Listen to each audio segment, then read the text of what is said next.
Welcome, everybody. It is, the cast of Woo Woo Wednesday, but it's Sunday/Monday. We are joined by the amazing Stig Hansen, traveling around the world, and Hans Dietrich, who has also traveled around the world in the past and been to the Giza Plateau and inside the pyramids a couple times now. And so there's breaking news with pyramids, so we'll discuss that first, and then second, discuss a bit of the Atlantis in Africa, Eye of the Sahara, the Richat structure, for those that don't know, and that is where David Stig Hansen is on his way back to for third or fourth time now. Fourth time. Just wild. So, who else has been there and how many times? Like 4 times? That's probably Guinness Book World of Record, for outside observer, except for, like the locals, but they live there. You're going researching it, and you originally were exposed to the idea. Was that correct, from Bright Side Jimmy? Okay, Bright Insight did bring up the idea. Hello, everybody, and thanks again, Bernie, for having me. Bright Insight did bring up the please go. By the way, I noticed you posted that. I'm trying to get a little bit of bucks going for this GoFundMe account for the trip. I do have donators, and if you donate, I'm going to give you a satellite call from the middle of the Richat structure. If we arrange it, give me your phone number. If you're a bigger donor. No, Jimmy Corsetti from Bright Insight pointed out that Herodotus called those around the Atlas Mountains the Atlantis, and it blew my mind when he showed us the castle. But I'd been looking at that structure since 2009, and I even posted on Facebook 15 years ago that I was going to go there one day, and so I accomplished that goal. Destiny came true, and manifest. I just have to point out the synchronicity. I literally asked that question without reading Godheart Guardian's comment, also asking that. So thank you for. I can't read that. Can you say what that said? What did he say? He was asking. I have a question for Stig. Did you get into the Richat structure before or after Jimmy Corsetti revealed the Eye of the Sahara on Joe Rogan? Right. Well, he didn't do it on Joe Rogan. He got on Joe Rogan after he revealed on his channel. Yeah, he had been covering it on his channel for several years, right? But he gave me a shout out on Joe Rogan, so I have to thank Jimmy. Yes, he did. I remember that. Yeah, he had a friend, I believe, that wthink that originally and almost died going across the desert getting there. His name is Josh Sigurdsson, and I hope I said that right, because I keep messing it up. And he went there, and Graham Langdon went there at the same time. Graham Langdon's been back. He's got the Archaic Lens channel, and he found some very interesting Paleolithic hand axe heads. However, I think that there were a series of projects there. I can get into that, but let's let the host control. Well, it all ties in together, and it actually, more than ever, it is another synchronicity, because the research that we've been covering, that you've been doing, and myself, of the macro terraforming, the original terraforming civilization that was super advanced, more advanced even than we are, and with the mining, with everything that you've shown, the different canals and stuff, that now these underground 2 kilometers or 600 meters. Right. It makes perfect sense to me. Exactly. It makes sense to a lot of us, and that ties into this thesis I've been putting forward of the original pyramid builders, the ones that built the mountain-sized ones like Giza, like in China, like the Bosnian pyramids, that this was pre-catalysm. It was the macro original civilization, and it was also probably the Atlanteans, or whatever was referred to them as that at that time, the pre-Younger Dryas, and maybe even before that, and that there's been several different cycles, and that it could be who did the macro terraforming, it wasn't even human, or was the giants or something, or was the Atlanteans giants, and that these were aliens or demigods, who knows? But it's it seems that each prevailing or surviving civilization that reached these advanced stages was less advanced and less developed than the previous founders. And that's why the deeper down you go, the bigger the stones, the more advanced the geopolymer, the more advanced the polygonal masonry and stuff like that. Oh, and David, you're covering your mic again. Sorry, thank you. Sorry about that. And let me say one thing really quick. Yeah, I do agree. There were a series of projects, and I think those projects were, like you said, each project afterwards got less and less advanced, and then a cataclysm happened. But I've more than just going to the Rashad. I'm a Google Earther. Like I said before we started, I saw the Rashad structure in 2009, and I even declared on Facebook I'm going to go there someday. So I accomplished that. But did I say that live or did we say that before? Anyways, it's the point I'm trying to make is that I'm also a Google Earther, and I found this type of megalithic stuff going on all over the world. Ancient megalithic terraforming, water management, probably what is mining. I can go on, and it's just amazing to me that people keep pointing at Egypt. I'm not saying Egypt's not important, but there's stuff going on all over the world that we're not looking at. I want to say one more thing, and then I'll close my mouth. I'm going to be at Cosmic Summit on the 20th to the 23rd. We're doing a panel. Nikki Anna Jones and Wandering Wolf, they just went to with Jimmy, okay? And yeah, Jimmy Oh got the yeah. trees cut down. So they went there to the Gobekli Tepe, and the point I'm trying to make there is that I've been No, I lost my point.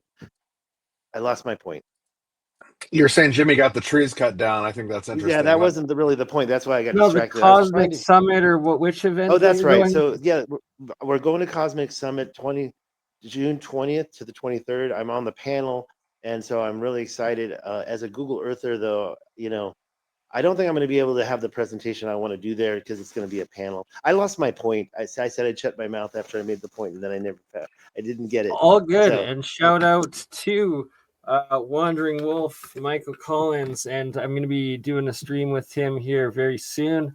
And yeah, like they travel all over. He's traveled literally the world over a few times and documented in they're going to be high on the panel. quality. I think that was my point. Nice. You're doing a They're panel. going to be on the panel too. Yeah. I The point I need was going to to make get is down and also on another. Sorry, the other guy is Juan Pillars of the Past, and the point I was trying to make, he's showing these plateaus in Peru. He's in Peru, and he's showing stuff. Now we know that there's famous sites in Peru, but what he's showing is just like the Bosnian pyramid and the plateaus that are like tri-level plateaus, mounds. He's showing these. Nobody sees this stuff. He recently showed a new one, and it's just amazing. Everywhere in the world, this is located. We're seeing this stuff. right. And that's a big point now, is that there's so many different individuals that are looking at the world with new eyes and compiling all of these identical parallels of these past super advanced ruins and like the foundations, and connecting the dots and seeing, and that like with the geoglyphs and like the terraforming of the tops of hills, the pyramids. It's, well, we're going to have to do a full episode, the three of us, where I go over and fully explain the Ferrum Foundation's geoglyphology. Hans, I think I showed you a little bit. Yeah, we talked about that the last time I was on. We were talking a bit about Peru, where I mean, you only have so much time on your tours to go to these sites. And when we went to Tipon, we had like an extra hour, and everybody was getting tired and wanted to go back to the bus. And so two of us decided we're just going to follow the water trail all the way up the hill. And it's like every 100 meters, there's another offshoot from the water trough that would fill up at some point in ancient past and would have its own pool. And it was all megalithic structure around it. And these would go all the way up the hill over the top of the hill where the water was coming from. But tourists don't get to see this. They just see Tipon, which has been, doctored up quite a bit recently for tourism. And so, they fix stuff up and they make it not what it was, like what they did to Stonehenge. Exactly. What, you mean they rebuilt Stonehenge in 1952? Right, with Yeah. cranes and concrete. And they just did this in Egypt to the Everything. no, there's this site that was out in the middle of the desert. It would take God almost 6 hours to get out there, and it was a Stonehenge kind of like structure with rock formations, and they tore the whole Oh, thing. They tore the whole thing down, and they rebuilt it at the Nubian Museum outside Aswan, and so it no and what? longer has any of its stellar connections. Or It they was a rebuilt. Dogon calendar, correct? Like Yeah, a. correct. Yeah, yeah. I'm trying to Wow. That's think. It ridiculous was. that they did that. I'm like Napahoaka. No, that's in Peru. Which structure? Sorry. I'm trying to think of the name of it. Which structure? It's Okay, so I'm So apologizing it to your was an audience. ancient it's stone it's it's astral calendar by the yeah. Dogons that was How like big is it? dated to like 8 or 10,000 years or something at Yeah, least. something like this. It was probably 12 by 12 foot, maybe a little bit bigger. It was all these stone pillars that were set up in a specific arrangement, but they realized that they had cosmic and solar activity involved with them. And it would take probably 10 hours to drive out into the desert to get there, or there and back, something like this. It's when you leave Aswan and you head further west, you get out to the structure, and for some reason the Egyptian ministry, probably under our good friend Zahi Hawass, decided to move the entire structure to the Nubian Museum outside Aswan, and so it no longer has any stellar alignments. But it's like, It's or brutal. they replicated it. It's one of the two, because obviously, who has the money and time to go out there? But if you ever watch the Pyramid Code, I believe John Anthony West and somebody else, they randomly meet out there. They didn't realize that they were Yes, out that's there. what I was trying to Yeah, remember. Like yeah. where No, is it's yeah, in the Pyramid Code. Yeah. That's just that's like what I what's saw it. happening at Gobekli Tepe. Jimmy said, and by the way, I noticed those trees, but Jimmy's a hero. I didn't really say much, and he took it to the full extreme, and the trees are now gone. But when he went Oh, there, they he are. I also, didn't realize that. yeah, Yeah. they removed the trees, and of course they didn't give Jimmy credit, but But those root structures would destroy anything under come them, and if on. that, And all yeah. the mainstreamers were saying, no, those roots are protecting. No, what are you talking about? You don't need to protect stone by planting a tree in it. Um, That's literally how you yeah. destroy it. And But he's also demonstrated that they are not doing any more real archaeology there. They're kind of just turning it into a tourist yeah, show stuff. credit to him and like that the WEF took control of it, that Yeah. it's like they're only doing like a Bad. half of a percent of like a dig on the one site instead of like Right. there's still 30 some that are It's buried it's and one not to fifth like 2050 or something. 1/50th the size that they've done ground penetrating radar on, And and remember, they've now enclosed it all, so it's a tourist attraction, and the right. rest of the site they'll never dig up. They have like an 85-year ban on that or something. Sounds See? like another thing that they have an 85-year ban on. Anyway. No, And it's all those small rocks, those are not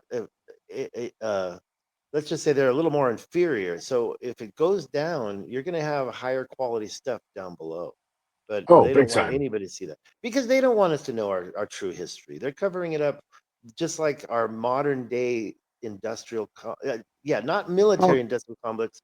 Our industrial complex is enslaving us. The finance, the keeping up with the Jones, this whole culture in America is just to control us and enslave us, and they don't want us the to know our world, history. really. now we have 50,000 shows we can watch on Disney and Paramount and Right. Max and Netflix. And it's just like, what a way to distract us or control the narrative. Right, and keep us Yeah. working. Part of the Yep. matrix, right? Part of the battery.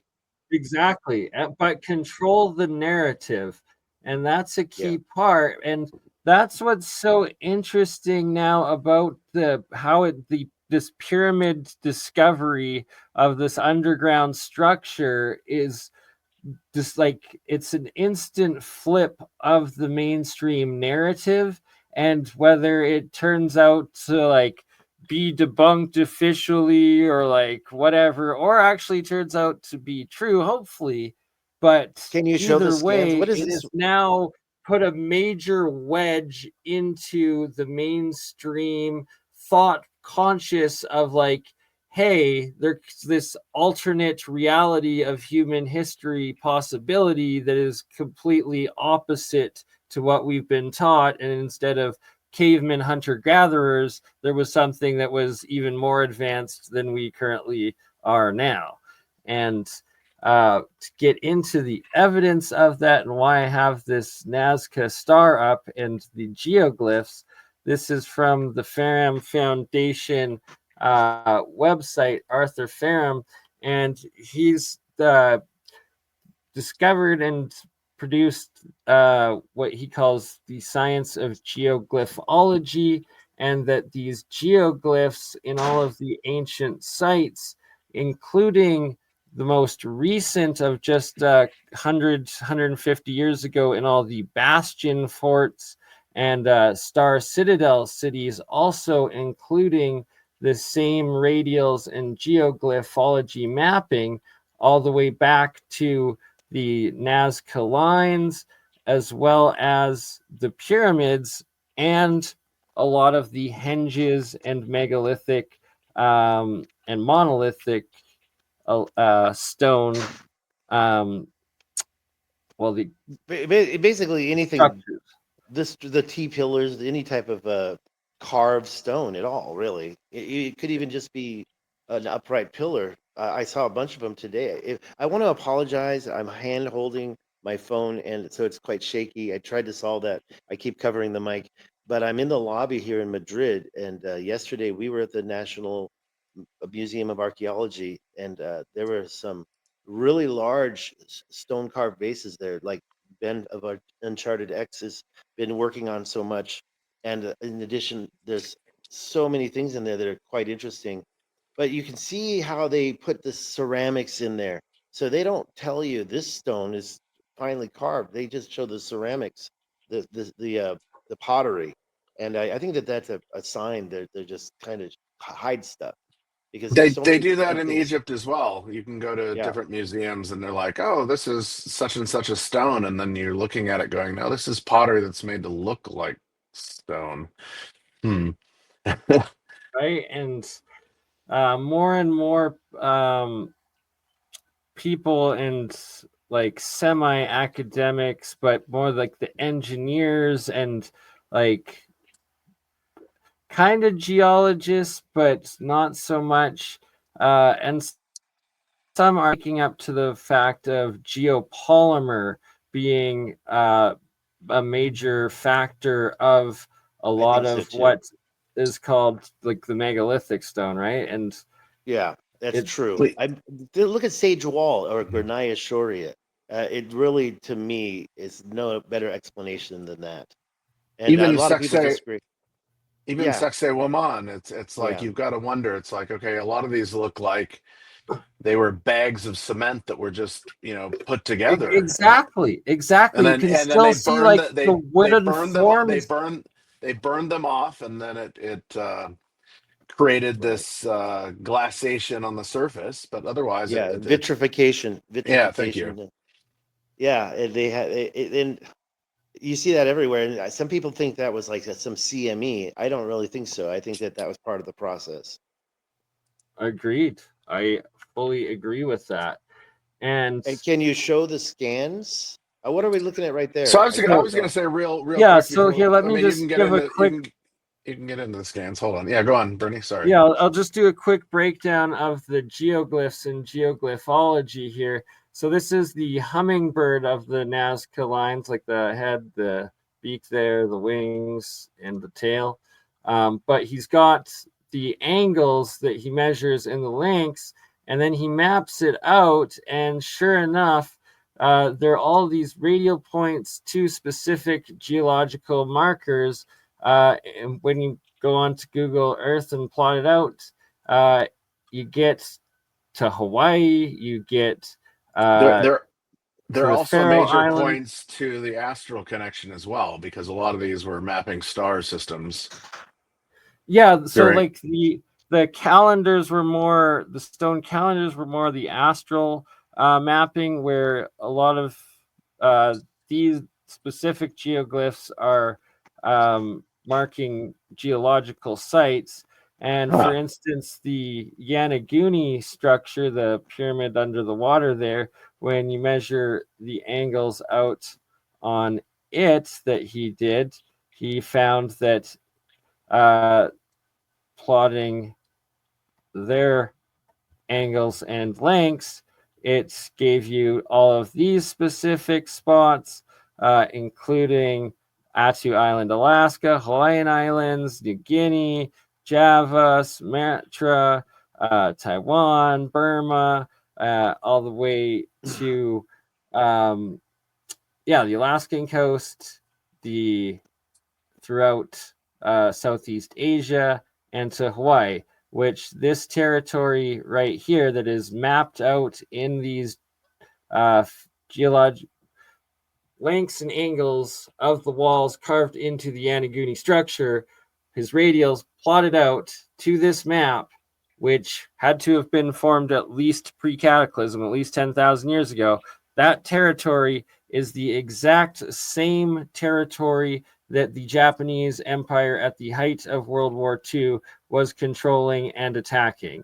It's insane and almost ridiculous. But here we have, is it history repeating itself, or is it factions of occult elites battling for the same territories and kingdom empires that they've always possessed, possibly? I don't This is know. pre-Atlantis, right? Let me say one thing. I lived in Taiwan 25 years, 100 miles from Yonaguni. I never went there, but that land used to be attached. Before the water levels increased, Taiwan was attached to that Japan I can never say that word, archipelago. Is that right? Archipelago, yeah. Thank you. And so I was shocked. I just got on top of this like in 2017. I started focusing, and I had no idea I was so close to so much. Um, there was something else I was going to say, but go Well, ahead. it's Oh, interesting having lived in Hawaii. It's like we only think of Hawaii as being 7 islands, but there's over 200 islands, and they stretch all the way to Okinawa. And so it's like at some mhm. point It was during all one before piece. the cataclysm, it was all connected by Yeah. skipping stones.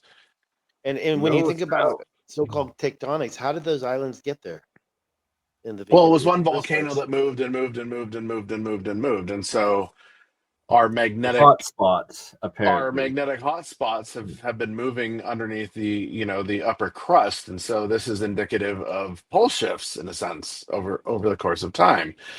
Well, if Yeah. our pole is drifting toward Norway, then it makes sense that Kauai is forming new sections to the east of it because everything is moving in that direction. So I want to Yeah. say I'm unable to see a lot of stuff. I don't have reading glasses with me, which I should have, but more than that, I can't see the comments and a lot of these charts. So I'm kind of blind here.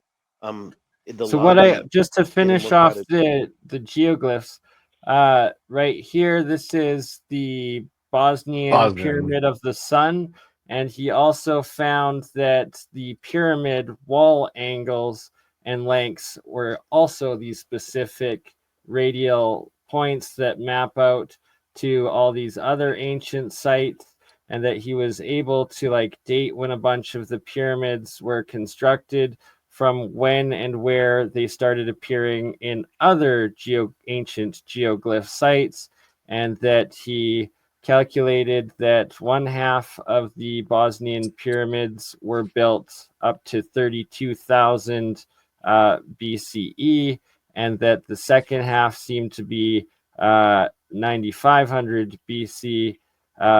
So I And guess I think it was a essentially lot right older than after. that. I think that those dates are some of the later Right. stuff. This is Well, I'm through thinking his 50,000, a calculation. million. Even Randall Carlson said 1.5 million years ago, people were quarrying. I sometimes think, okay, there's something that I recently discovered. The filament of land that connected Spain to Africa was broken by Hercules, and then the water filled the Mediterranean basin. Well, what was that? Was it a strip mine? And did these pyramids serve that purpose? Did these pyramids work materials that were being taken from the Mediterranean basin and process them?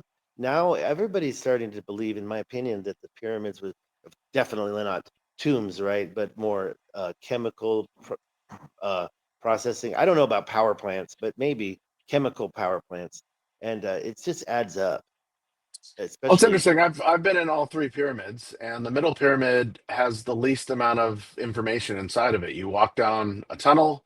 To the right is what they call the tomb, and then Right. at the bottom of the tunnel is what they call the secondary tomb or the altar.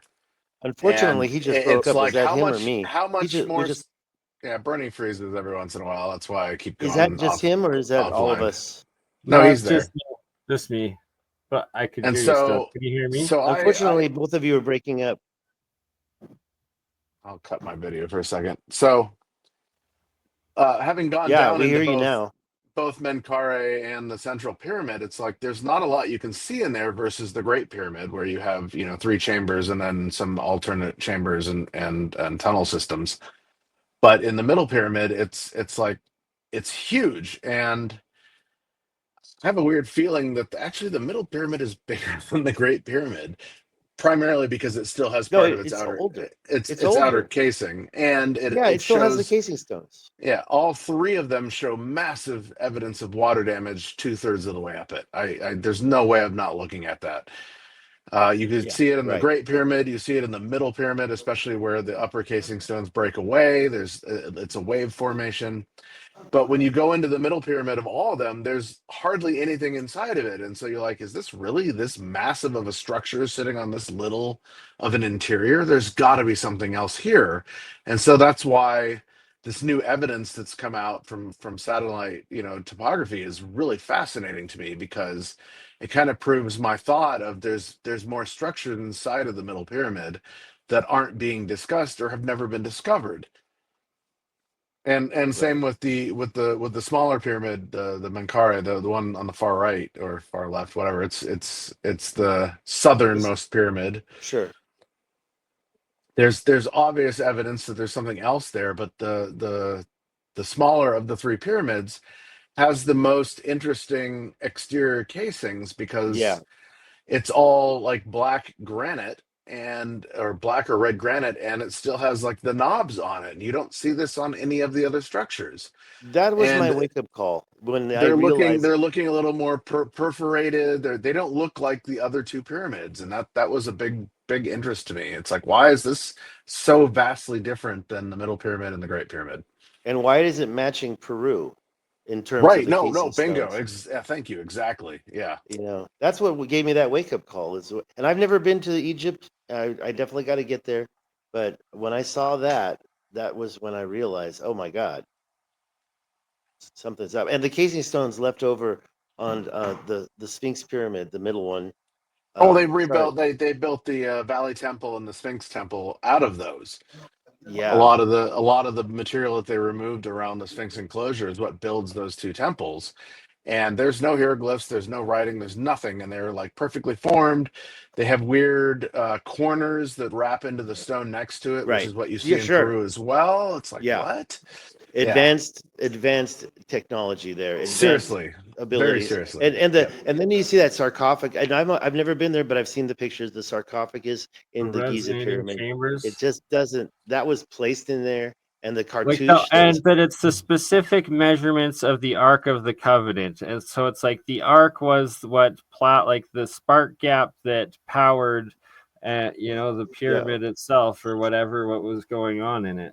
Which is why the Levites, the levitation, the Levites, they were the ones, they had to wear special garments in order to carry the ark around, because the radiation from it would kill them. And so, what is it?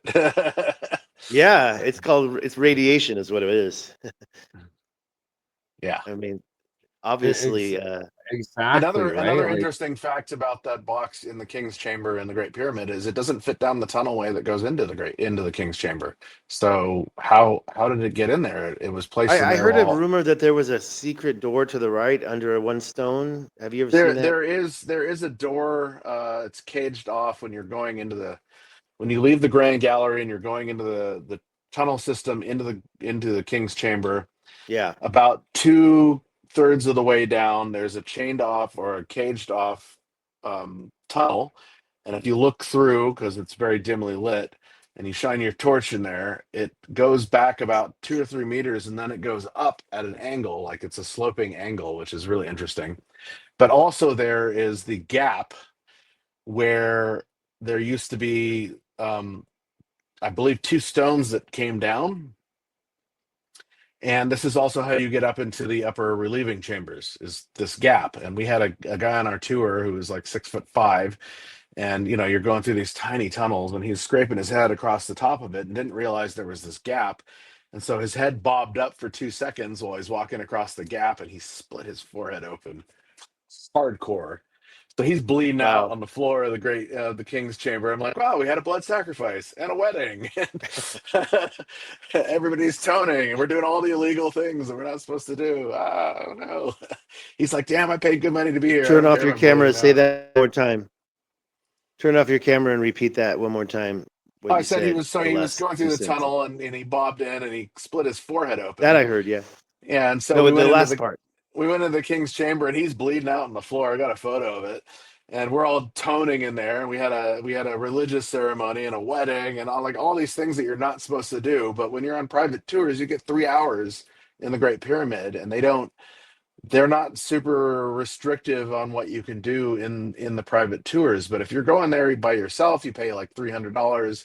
They give you about a half hour in the Great Pyramid, and you only see the Grand Gallery and the King's Chamber, and that's it. They don't show you anything else unless you're You've on a been in all private three tour. pyramids. Can I've you been in all tell three us of them. all what the smells were like? Because one friend of mine who's been in the Great Pyramid said it was really, really heavy smell. And I was wondering, are they similar smells in all three, or are they So different? sadly, in the old days, people would urinate in the pyramids, and so you have this. You do have a residual pungent, like old bar bathroom kind of smell in there, but it's not so bad in the Great Pyramid as it is in like the Red Pyramid. The Red Pyramid's really bad, but you also have bats in there, and so there's the guano as well. So that's the only pyramid I've ever seen bats in was the Red Pyramid in Dashur, the second or third pyramid of Sneferu, and that wasn't his name; it was a title. Sneferu means dual harmony.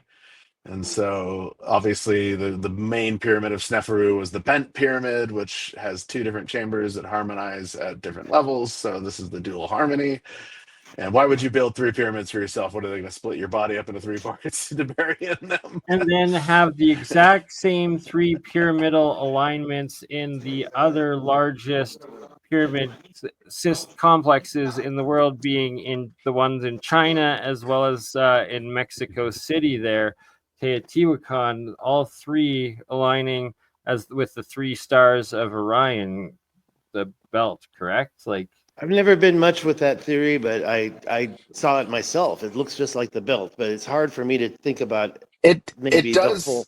Giza, though, you have 9 pyramids, and people don't realize that there are 9 pyramids sitting there, and there are not 3, there are 9.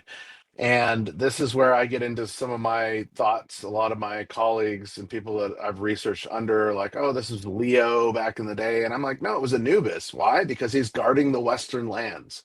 And the Western lands were the Duat. And so the 9 pyramids represent the 9 souls of the body before you enter into the Western lands or Westing lands. They didn't have a concept of death. They figured that you would west, you would follow the sun to the west. So the sun rises over the Sphinx in the east, and then behind the pyramids in the west. And people are like, oh, what? Because people don't understand the geography of the pyramids. When you're there, you think the Great Pyramid is to the east and the smaller Menkaure Pyramid is to the west, but in actuality, the Great Pyramid sits at the north of the Giza Plateau, and the Sphinx actually faces east. It doesn't face south. And so it's weird when you're there because your own geography is so thrown off by it unless you're there during sunrise or sunset and you actually see it. I want to say a couple things. Unfortunately, I want to let your audience know I'm probably going to only be here for another 15 minutes. A couple of reasons why. Number one, this place is waking up. I'm in the lobby of a hotel, and secondly, I'm getting the notifications that I'm using up all my bandwidth. data. So Yeah. But I still Well, want if to you're stick in the with this. hotel, you next time log on to their Wi-Fi, my I should friend. have right now, yeah, and maybe I can try to do that. But unfortunately, I'm also going to have to kind of get together with my traveling partner and Yeah. have So breakfast no too. worries. So So another let's have 15 you minutes. speak your let's But have you one speak more. your knowledge and Oh well, yeah. no, not just that. Actually, I think I've said a lot of stuff. I also want to say, Bernie, please don't cut it. I want the rest of this on my channel, so don't cut it if you can. Okay, for That sure. would be great. Yeah, and I'll watch it later and I'll learn from it. No, I'm learning a lot from you right now. And it's So amazing. what is Yeah. your so you're going to the Ricard structure here shortly or Yeah. soon. Okay, so the local pronunciation. What is your route? How do you go there? Let me give you a couple of things. First of all, I've been there 3 times. That'll tell you the route. The locals call it Rishot. They say Erishot. So I Of say course. Rishot. And there's a couple of ways to get there. Josh Ferguson went by land from Morocco. I Yeah. actually just asked him to detail that because I was thinking about doing the same thing. He went down through Morocco. He told me how he got there. He started on buses and then he got private cars. I don't know how he did it so quickly, Sorry, but he, Stig. Oh, you're yes. good now, but you were covering your Oh, mic I for a was covering second. it But up. So you're I'm so good now. sorry. Yeah, that's part of the problem. Hand holding. I need to solve this. The part 2 is I've been to the center, obviously, but the second trip I went to the parallel canal. Sorry, the parallel canals was the first trip. The second trip, I was looking at what I believe is ancient megalithic terraforming at the highest point. That tour right there, if that's coming from my Twitter, is over. I didn't make that. And that was because they wanted an English speaker if they had English speaking clients. So I already told that story, but we do have a tour in November scheduled. If there's no English speaking clients, I may or may not go still, but those guys that found that artifact that you're looking at right now, Show the artifact, Bernie. they Go did a down. test. There it is in that, that thing is crazy. That's located in the 50-mile long canal. Okay, There so we go. Yep. Those four. that thing, that's part of it, but there's actually kind of 2 parts. The Russian group found that, and it's totally blown my mind. They tested it. They found iron enriched. It's iron enriched. It's manganese has manganese oxide or whatever. Anyways, that's what they use to make steel. I believe this is like a really old artifact that's been sitting there for thousands of years. I think that the ancient megalithic terraforming, which is why I'm going back, I'm going to what I call the Giant's Quarry. And yeah, go to my Twitter, Stigem up, STIGEMUP, and scroll down, and you'll find all the different examples of so-called jointing, where rock magically splits up into parallel lines, 3 different directions. I don't think that's how that's really working. I think that's it's mining. And I think that what you see at what I call the Giant's Quarry, 6-mile long straight lines, that was the first project. But then later projects happened, and as things got less advanced, right, before the cataclysm, they were doing different techniques and mining that area. I think Graham Langdon found a bunch of Paleolithic axe heads. That might have been a super later project that's only like 10,000, 15,000 years old. Who knows? But I think that it's all there, sitting there, waiting to be seriously looked at. And I want to get there to what I call it's kind of like it's like a little dome. It's a weird little reptilian looking thing, and it's got parallel lines, but it's also got side relief cut lines that are also parallel. Looking at it all these years, and I just want to get there, and that's why I'm going back. And let me please beg people for donations on my GoFundMe.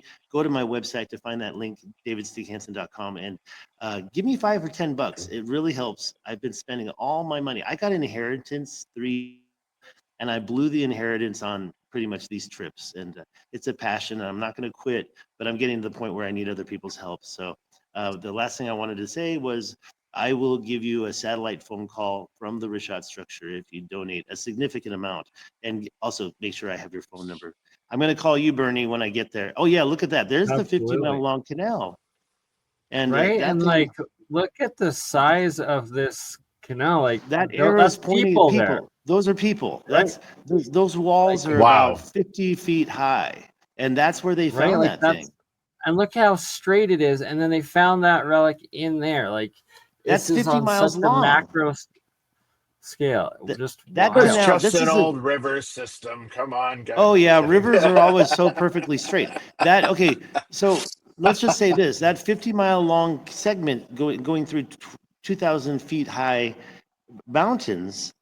On both sides of it, maybe there were ancient seas, or maybe it got washed away. But that's pointing right at the Rashat structure's mouth. And in my opinion, it's just Well, the even smoking even in gun. this photo, you can see a continuation underneath the N structure there in New Find. It looks like it continues It on. has a little tweak, and it connects to what I call a natural feature or a river. Right. It's a Interesting. kind of Well, that yeah, that and one that one photo of them finding that artifact, I thought it was much smaller than what we were talking about, but it's like a meter, a little over a meter long. That's no, really the whole interesting. thing is about 10 feet long. And what No, it is So it's that's two people. halves. This is a picture taken from inside that channel. Like, that's, Yeah. it's just, it's That's wild. pure Like, bedrock. It's not like it's dirt that washed away. That's bedrock that's been removed. And it's hmm. so perfect. And I also walk through the parallel canals that are not as tall. They're only about 20 feet tall inside, but they're Wait, parallel go and go. go go go back a couple photos there, Bernie. Was that actually a natural oasis that's in there? Yeah, the one on the lower right. There's water is still there. Water is still there. Yeah, there's the Yes. lake. There's crocodiles in there. And Interesting. so yeah, you well, can I don't know see how about it goes crocodiles in that straight one, but down they there, do right? have Like, them. so you can But see like a you can flood see came how in and it broke the it canal, and the continues canal through. Yeah. keeps going out. Yep. And Right? Like, you can follow it 50 miles through, and you can find wild. prominent stuff like this every few miles. Little Yeah, you can cuts see through it the flooded bedrock. like this way.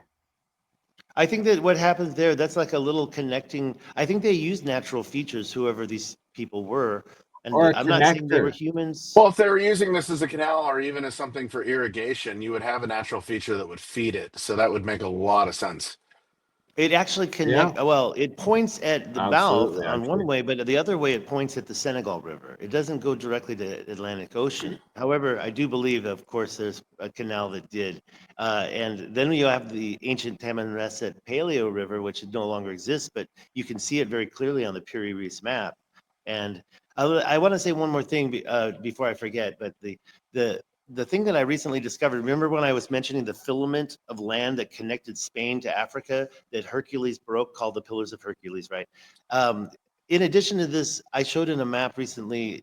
It's not really a real map. It was more based. Yeah, look at that. I don't want to get off track. So let me focus. The the map that shows that said the filament used to exist. That's a belief they had in the 1500s. But in addition to that, they were using the same word, Atlas Mountains. Plato wrote the mountains to the north. He was talking about the Atlas Mountains. And the Tamanrasset Paleo River, that water comes from there. That's where I'm going to go. Please donate to get me there. That's Look what I at was trying to the find line. for you to show. Yeah, thank Yes, you. this Thank is you. what you call the Giant's Quarry, and this is what you are going to get to, The and it's link's there. above the area. Let Yeah, me so finish it's the right point. here compared to the. Sorry. I think that Plato was talking about the mountains of the north. That was the Atlas Mountains. Plato, see, this is the deflection even Randall Carlson does. There are pillars of Hercules. He said beyond the pillars of Hercules, beyond the pillars. But guess what? He also said that the twin of Atlas received the lot of land across from Cadiz. Cadiz is just past the pillars of Hercules. So don't just like go through the pillars of Hercules and straight out to the Azores. No, you've got more in the story. The Cadiz, Gadieris, is the land that the twin of Atlas received. The Mauritanian king was also named Atlas. So I'm sorry, Western Africa was Atlantis, and they even the modern day translations are just trying to deflect this. So I have an um, interesting thought about that because Atlantis, to me, in my research, is not so much a place but a time period. I Because agree with that. I they agree. talked about more than five capitals, which were global, and so Poseidon was the Right. one that went down.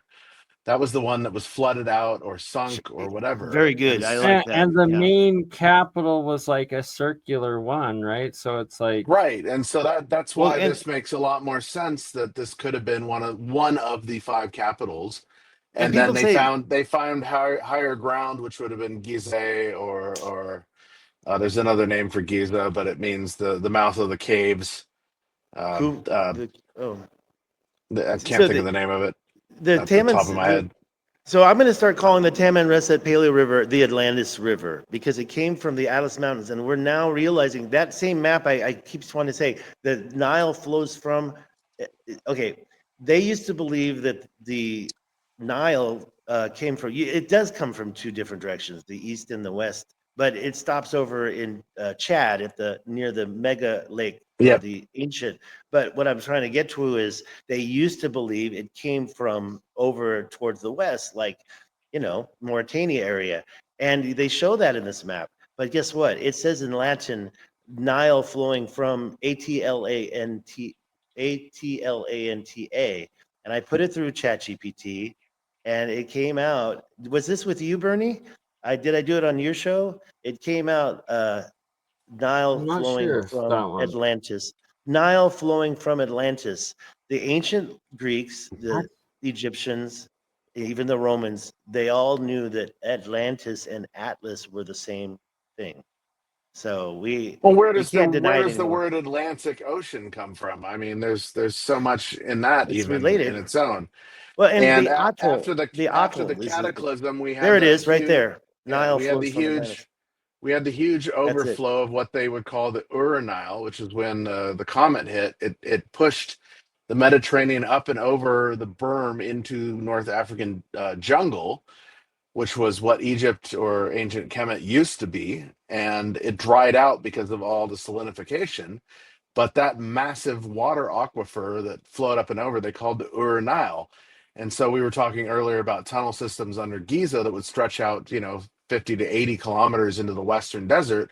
Well, they were taking water from that ancient Ur-Nile and bringing them to the sites of Giza, which is interesting because, now it's all desert, but in the last 100 years, this is kind of the history of Libya. Gaddafi found a massive underground water aquifer, and he decided to start his Water One project, where he would feed all of North Africa with that water for free until Right. we I went in there remember and that. destroyed it all with depleted uranium, That's and now right. everybody's getting And take them poisoned by out. it all. Yep, it's Anytime super you sad. challenge the mainstream complex where they're basically controlling us, and they're not going to let it happen. And who's they? I don't know. But by the way, that map, you see how Them. Spain.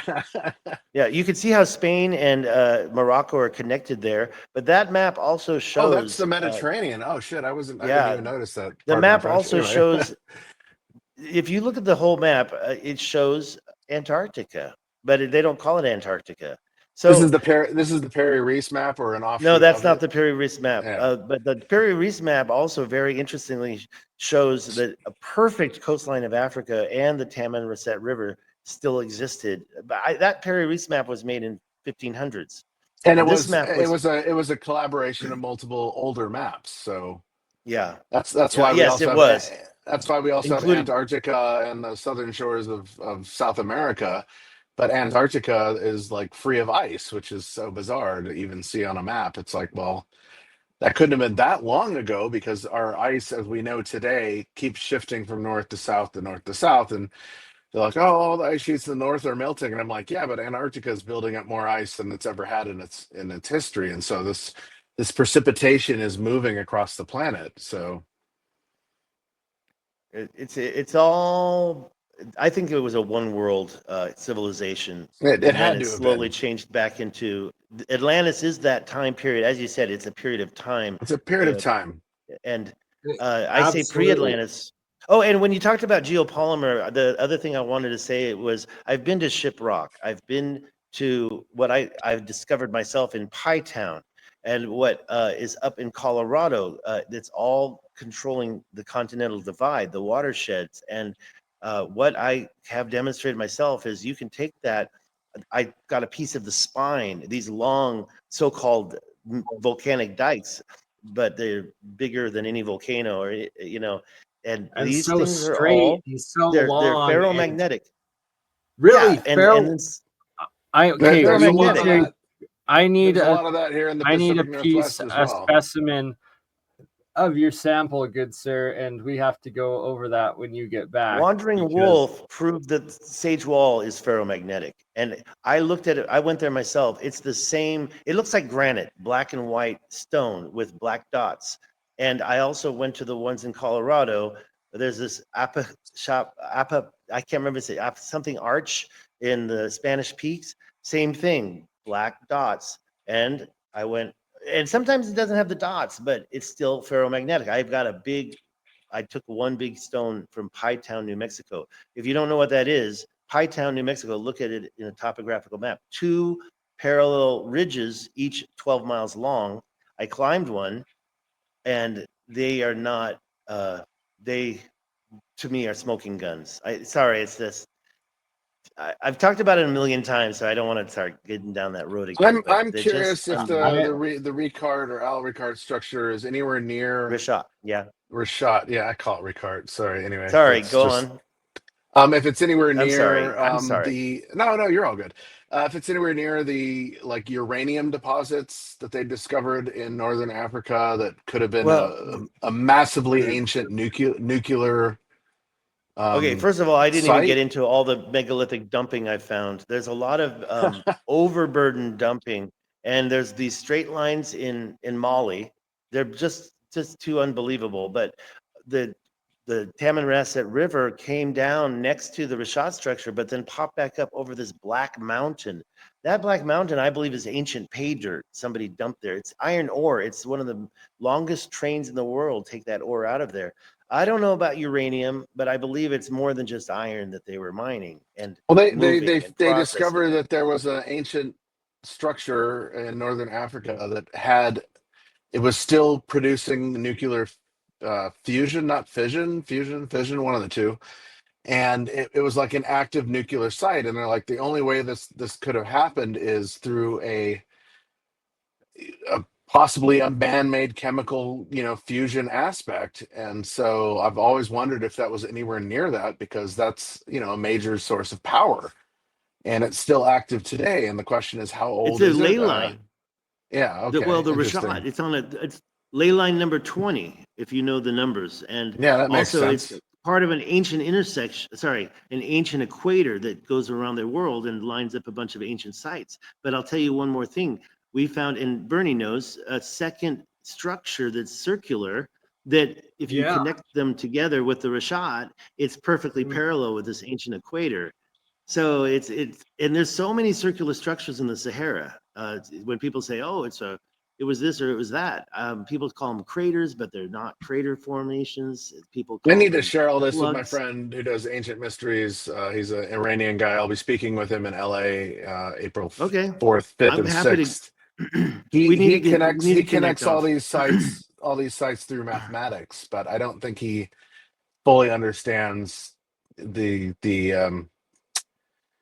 I can't think of the word, but the connection that is between all these sites at the level. Because what Bernie was just showing earlier with all these connectivities and mathematics coming off of Yonaguni, or whatever, coming off of Yonaguni and all these other sites, it's like this is right in his area of research, but I don't think he's connected those dots quite yet. And I think this would really solidify more of his research, because the stuff that he showed me when I was in Las Vegas last October when I was speaking was mind-blowing. And I'm like, I've never considered connecting all these sites. Yeah, you're connecting them on a flat map, which is different, but it's kind of the same. It's all these angles and these geometries and these distances, and they all connect to all these ancient sites. And so, yeah, Ancient Mysteries Decoded, that's his name. Yep.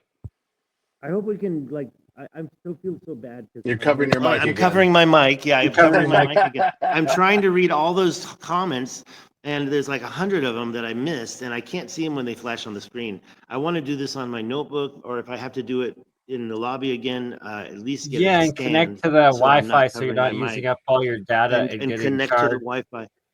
Yeah. So before you go, I'm going to get out of here. I want to. Yeah, but just quickly before you go, I got to show you one last thing, my friend, and that is these ancient maps I have up, and that you can see right here that still got the river going from your Rishat area and through the mountains.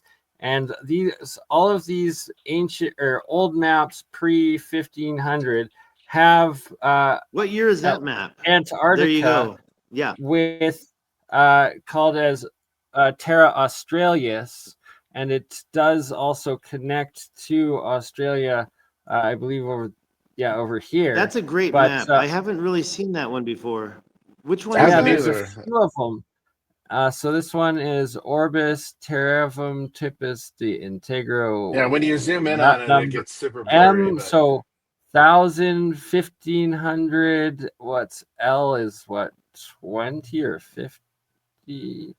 Zoom in on that, and I'll see it. I can't see. That's not Roman numerals. That's Latin. My bad. Well, and there's clearly Antarctica. Look how it's connected to South America. Exactly, and it was called Terra Australis. Oh, on the opposite side here, it's called Terra Avs and Noxium.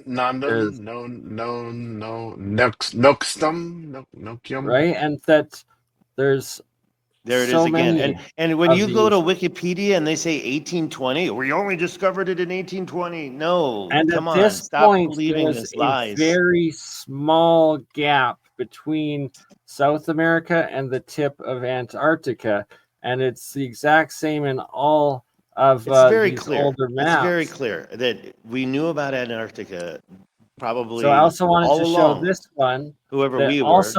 Also has the Terra Australis here. Okay, Bernie just broke up. Turn off your camera and say that again. And then I want to say one more thing about the Piri-Reis map. Piri-Reis map, if you have it handy, zoom in on Africa and look at the river that's no longer there. Yeah. If you zoom exactly in on Africa, that. Here's another one. So Stig, this is the main thing I wanted to point out to you. All of these older maps, and there's at least 100 of them, and like some of them are Cater maps and stuff. Anyone that has Terra Australis as Antarctica here and South America as this big chunk, you zoom into Africa and boom, there's the main rivers still in it. And sadly, these are low resolution, but along the rivers are the cities labeled with castles. Yeah, Wadan. You can see Wadan. Yeah, here's another one. Boom. Wow. And they jump to a lot of conclusions, but those maps are all showing very clearly Antarctica. And I want to say about the Piri-Reis map, if you follow the Tamanrasset River up, it hits a mountain, but after the mountain, ignore the dog and the king, or maybe I always thought it was Mansa Musa. There's the continuation of the river and a circular structure, and then the more river, and then another circular structure. And inside those circular structures, you have like this little garden gnome guy, or something's going on in there. What are those structures? Let me say one last thing, and then I gotta go.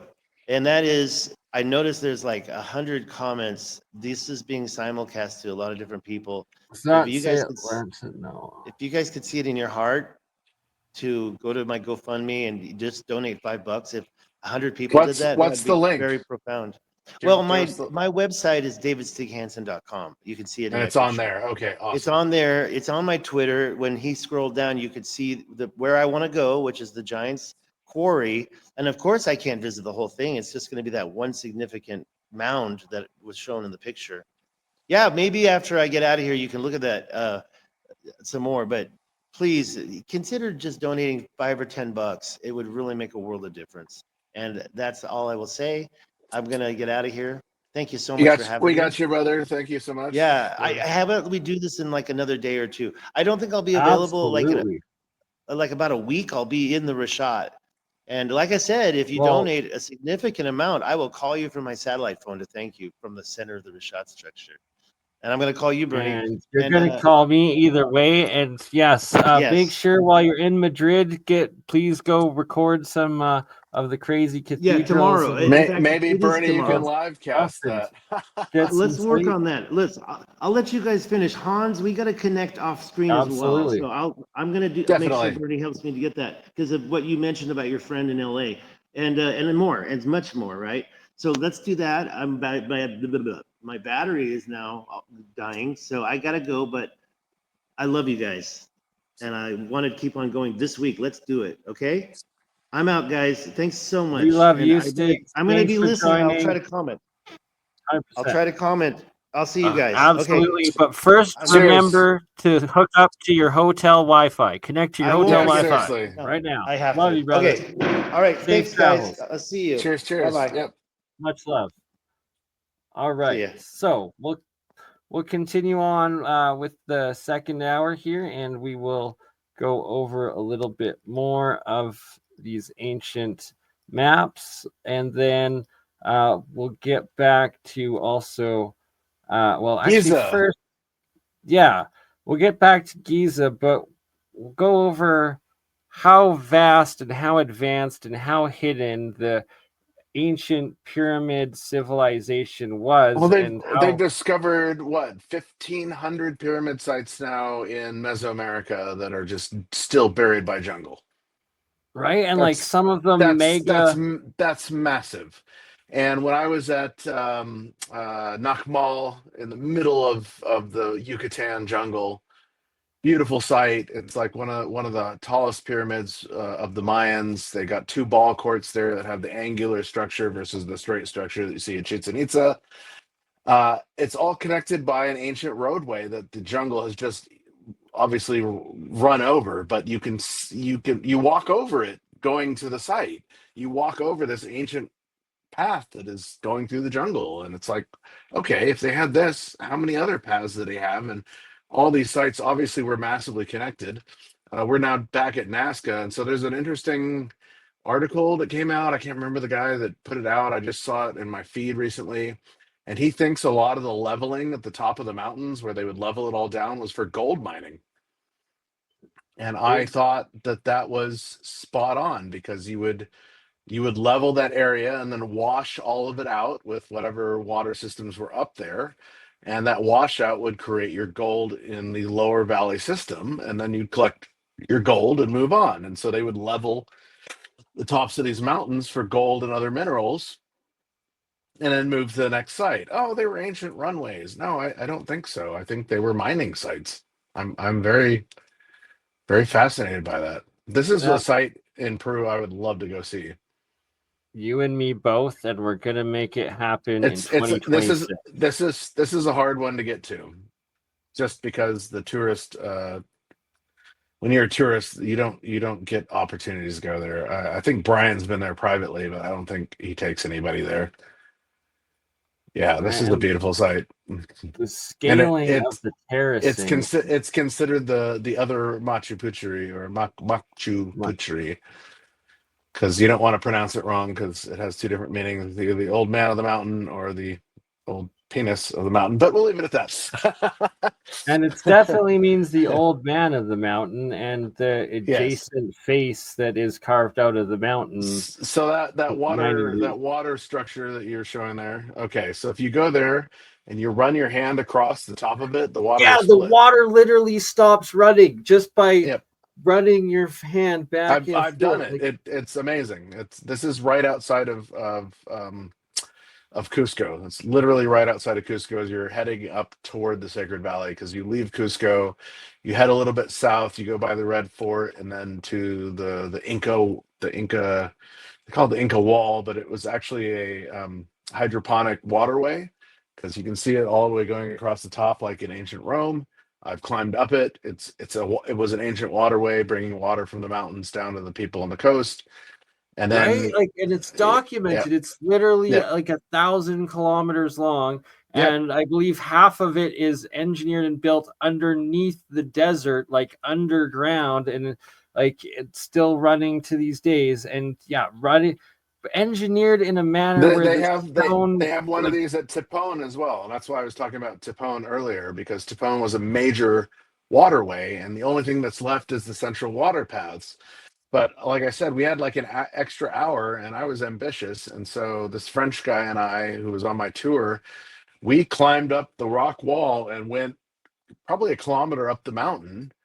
And every 100 meters was another 100 yards, whatever system I use, all systems, they're all kind of the same to me in my mind, was another alcove that this water system would come down and then spill off into. But today it's all dried up. They're not using these, but it was all this megalithic structure wall like you're seeing here around. I have photos of this around all these I water was just alcoves. about to ask, and for our next episodes, or can you do you have access to them now? I'll try Next, and dig them up. They're on my. I think they're on my megalithic site. oh, I changed it all. we need to go back there together and explore these Dude, I places. want to go back to Peru so badly.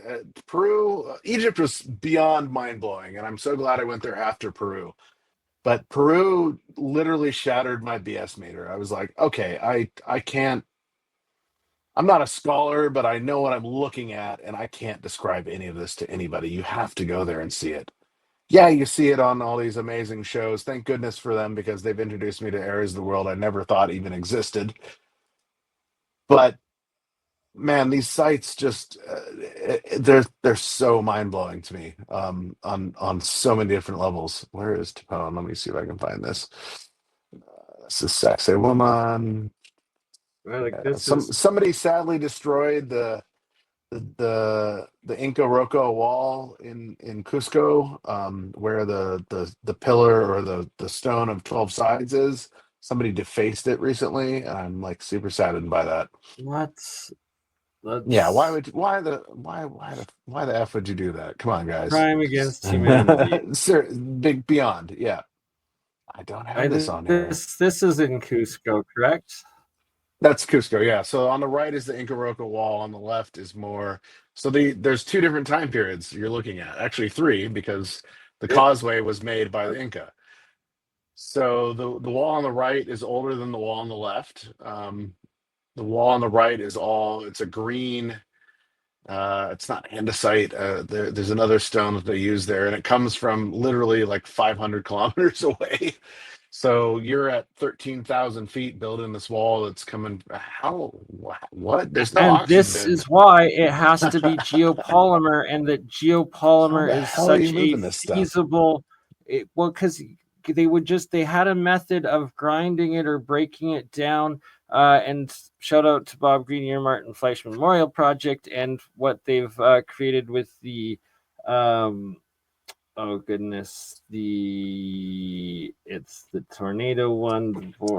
It'll come to me. Anyways, it's like this ionic twister that just breaks down stone at the ionic level just from a vortex wind. No energy or like electrical digital technology needed, just this vortex of spinning air creating these evos, electric or exotic vacuum objects that break down the molecular bonds into like this nano powdered state, and then they'd be carrying it literally as powder, cement powder, from where the source of the rock is, and then that's how they're able to make it into these giant, massive rocks, is because essentially they were casting a cement into all of these different individual shapes. That's how it would be so easy to buy. One day you're doing like one shape of the different stones in one point,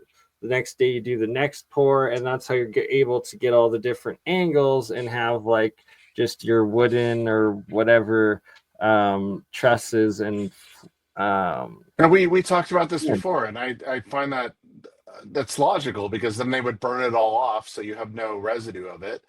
And if you go to the Inca Roca wall and you go around the corner from it, there are pieces of it that have been shifted from the earthquakes, and they're not straight cut up against each other. They're curved. They have like this arcing curve, and then the piece above it fits into the arcing curve, and you're like, that's wow, that's some technology. If I could share my screen, I don't know where I go to do that. At the Share bottom screen. Yep. Do I have access? Yeah, you should probably be the window option or tab option. I think the browser cannot access your screen. The computer capturing a different screen to see if this continues. Now I'm trying to capture this screen because this is Tipon. My chicken. Anyway, Sorry, some Nepalese swear words there. Share screen. Yeah, okay, let's try this again. It's not going to allow me to do this. Are you kidding me? All right, well. What? Yeah, it says the browser can't access your screen. Try capturing a different screen to see if this continues. Well, I can't capture a different screen, so Is I there can post these in the private a chat, I different guess. tab like when it says share screen, it should give It you doesn't give me any options of screens to Chrome share. tab, window, entire screen. Nope, Nothing. I don't get Riddle. any of that. Yeah. Let me try again. Present, share screen. Screen sharing is easy with 2 monitors. Yeah, I have 2 monitors. Share screen works best with the computer. Yeah, I got all this. Yeah, well, I'm not using Chrome, so that it wouldn't be in Chrome anyway. It would just be a Yeah, screen it share. should give you the browser option, and then it should also give you like a window option. Your browser has blocked your screen. Oh, well, great, Oh. thanks. So I'll throw a couple of these into the private chat. Maybe you can share them there. I don't know if that will even work. We shall try it out. No, it's not letting me add anything to the private chat. Man. Yeah, Weird. if I was on my other connection, I think it might work. But I'm not. So Well, we'll make a full episode out of it next time, and we will also have to do an episode with, was it a Persian friend you said that? yeah, his name is he goes by Ancient Mysteries Decoded. He's a Nice. gentleman from Iran. I'm trying to remember his full name. It's like Yeshidazir. I can't think of his last name. I'll look him up real quick. Yeah, we'll have to do an he's episode together. he's super fascinating. His stuff is mind blowing. So pardon me for messing your name up, brother. But ancient, right? Like, yeah, Ancient Mysteries Decoded. This is his work. this is somewhere else, I believe, in Peru. But he does a lot of these connections. I'll post this in the chat so people can research it. Hold on a second. This is his Facebook link, but yep, it did that come through. I don't know. I have a weird like link connection on my stat, so I'm not sure if that came through. Did it? Yes. I'll put it in the private chat. But yeah, no, this is his stuff. He's really intelligent gentleman.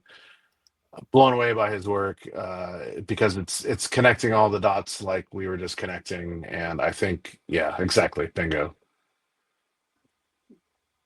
Nice. Yeah, he's spot on with what he does, and really appreciate his work and his knowledge because yeah, like I said, he's a scholar, man. Very nice. He's not one of us. Well, we're all scholars in our own, but he's not one of us. So hey, whoa, I'm one of his mutual friends. Interesting. Of course. So is Walter. So is Julia. That's hilarious. But those my mutual friends, I believe, but yes, right? Because it's my Facebook account, but or maybe it's his. I'm not sure. Could be either way. But We're all he's mutual speaking friends. in LA. If any of you guys are interested, come to LA April 3rd or 4th through 6th. I speak on the 5th Saturday about the ancient mysteries of Kemet. And then Sunday, I got a second lecture. So I'm doing Dropa again for all those that missed it at Conscious Life Expo. But yeah, that's his. Hey, I did those graphics. What do you know? Anyway, Nice. not the mysterology at the top, but that's my work. Yeah. I love so anyway, he's super fascinating, and he'd be a good person to get on your show if you can. 100%. I think he lives in Texas now, so well, kind of you need to talk your to him time and we zone, need to not make mine. it. I will definitely do that for sure.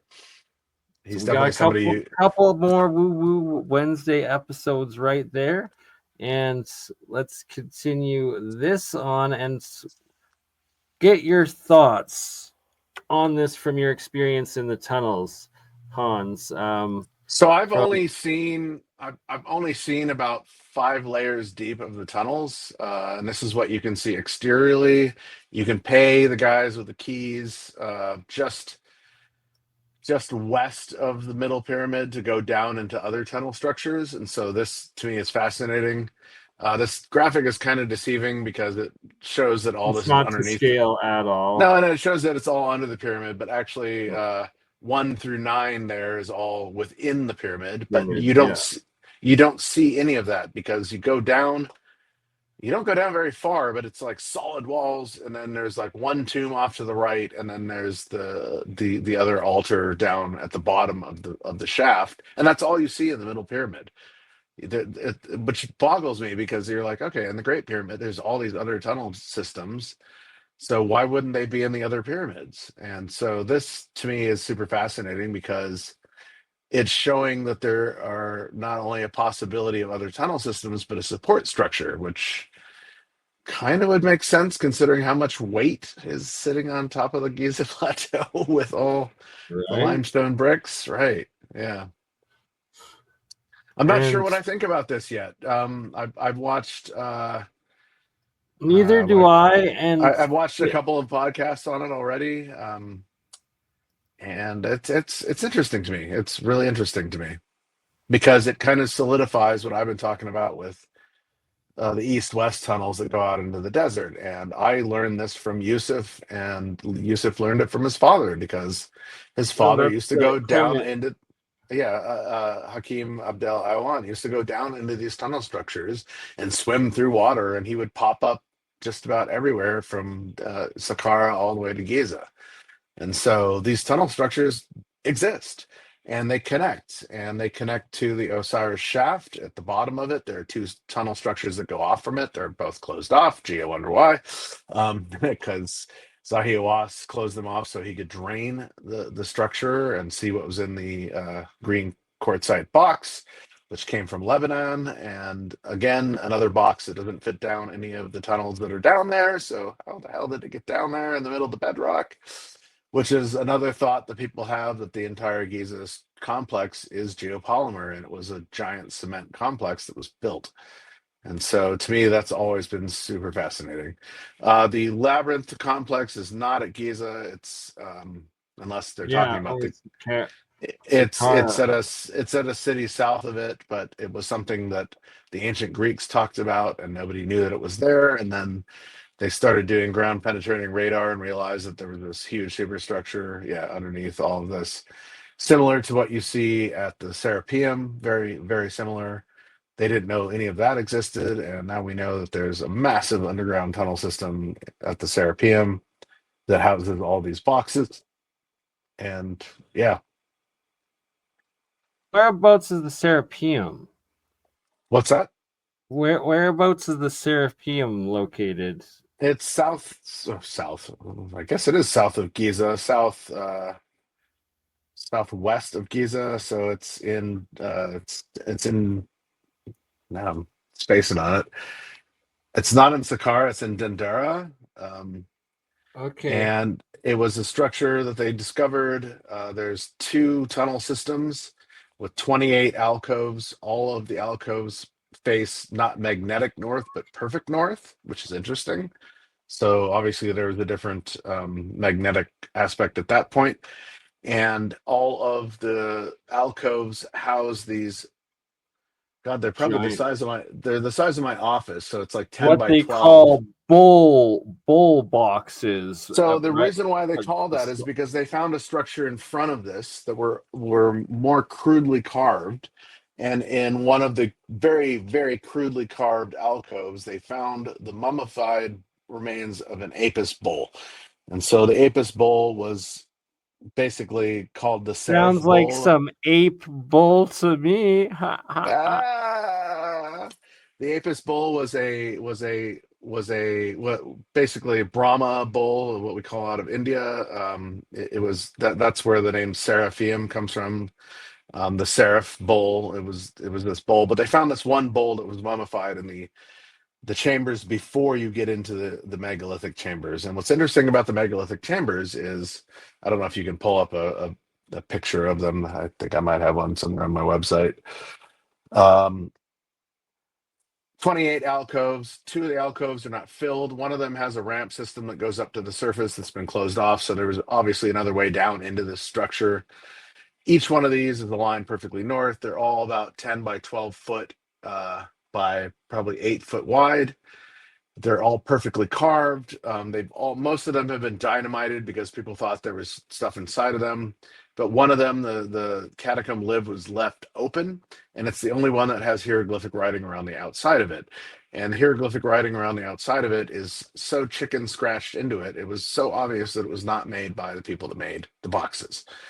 And in the hallways, when you walk into the chamber and you turn left, there's a box sitting right there, and you've got about 2 foot clearance on the right side of it, and it weighs 100 tons. And it was just left in situ. And then down the second hallway is another box, and you have even less space to move around it. And so these are 100-ton boxes. You would need up to 2,000 people with levies and pulleys and rope to move this stuff. And so how are you moving this stuff? You know, how do you fit 2,000 people into a tiny little tunnel Well, that how do you fit can a barely hold 1,000 50? or 100-ton box that doesn't fit? How do you fit it in the first place? How do you move it through a hallway that it doesn't even fit through? And then It's impossible. how do you lower it down into an alcove And and how do you perfectly have place it? 1,000 people pulling it in these hallways that they would suffocate, that they wouldn't even fit through? Like, but geopolymer now, pouring it as a cement, there's a whole new. This stuff is not geopolymer. This is Yeah. solid rock, and Well, if it's sandstone that's the difference. around it, it No, could be that. it's perfect diorite. No, like the caves, like the tunnel system. It's dug out of the bedrock, so it's Oh, all okay. limestone and granite. Okay. Yeah, no, and there's no soot on the ceilings, and they haven't Right. gone in there like the pyramids and cleaned it. And there were more previous burials and religious things that went on in there, and so those catacombs, there's like 2 near the entrance. Those you see the soot marks on the ceilings, but nowhere else. And so if anybody's into, mining, you're going to get miner's lung trying to dig out limestone and granite bedrock, because the particulate mass of the dust that you're inhaling while you're digging this stuff out is going to kill you. So how are they digging this out? There's, and without torches or any sort of lighting structure. This is the mind-blowing part. And then the other thing that people don't realize, because they only focus on the boxes, is all the boxes on the left and right side of the boxes are arched alcoves as in the back. And so there were other structures that were in there that were doing something to the boxes. And this is why I've thought, with a few other people I've researched with, that maybe these were seed banks, something that was keeping an alchemical process or some sort of hermetic process. And Right. they were Hogan. they were abandoned during the cataclysm because they're in the middle of creating the site, and they just left things sitting around. And they did this in Peru. They've done this all over Egypt and everywhere else in the world. And this is why it beggars the question, how old are a lot of these sites? And quackademia, I love to keep quoting this wonderful term that Joseph Farrell came up with, but quackademia only wants to stick to the religious or biblical scriptures of nothing existed before 7,000 years.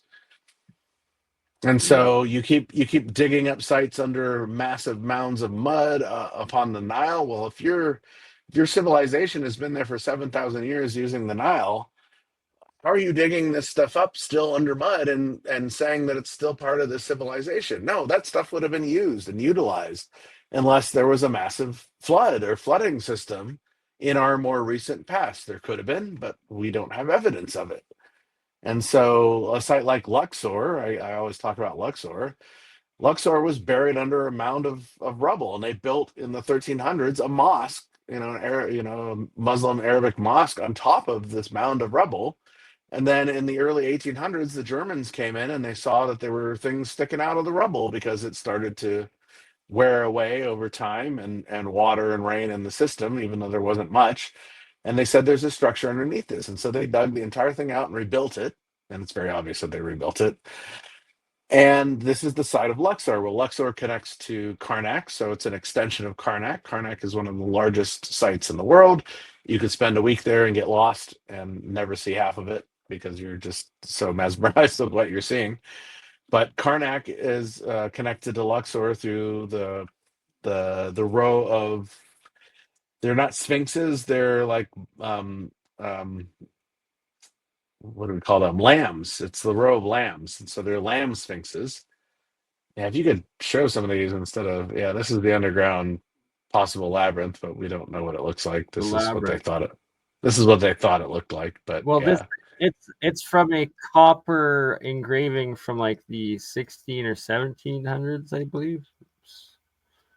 I was trying to find Look up Luxor real quick. And yeah, Luxor is an interesting site.